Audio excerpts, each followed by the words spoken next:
அண்ணா மீனா கொஞ்சம் தண்ணி கொடுமா. இதை எடுத்துட்டு வரேன்ப்பா.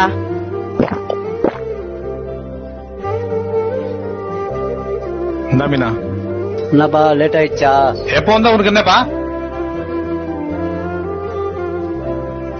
என்னங்க என்ன என்னதான் இருந்தாலும் நேத்து மாமாவை நீங்க கஷ்டப்படுற மாதிரி பேசிட கூடாதுங்க. நான் படுற கஷ்டம் எனக்கு தாண்டி தெரியும். அன்னைக்கு அவர் செஞ்சு செய்யலால, இன்னைக்கு நான் கஷ்டப்படுறேன். அப்படின்னாங்க ஆச்சு. 10 வருஷத்துக்கு முன்னாடி எங்க வீட்டு பக்கத்திலே ஒரு இடம் விற்பனைக்கு வந்தது. அதோட விலை வெறும் 4 லட்சம் ரூபாய் தான். அன்னைக்கு எங்க அப்பா வாங்கி போட்டிருந்தா அதோட விலை இன்னைக்கு 40 லட்சம் ரூபாய். அவருடைய கையால் ஆகாதனால இன்னைக்கு நான் கஷ்டப்படுறேன். அப்படியாங்க? இன்னொரு 10 வருஷத்துக்கு அப்புறம் அதோட விலை எவ்வளவுங்க இருக்கும்? இப்பவே லட்சக்கணக்கில் போகுது.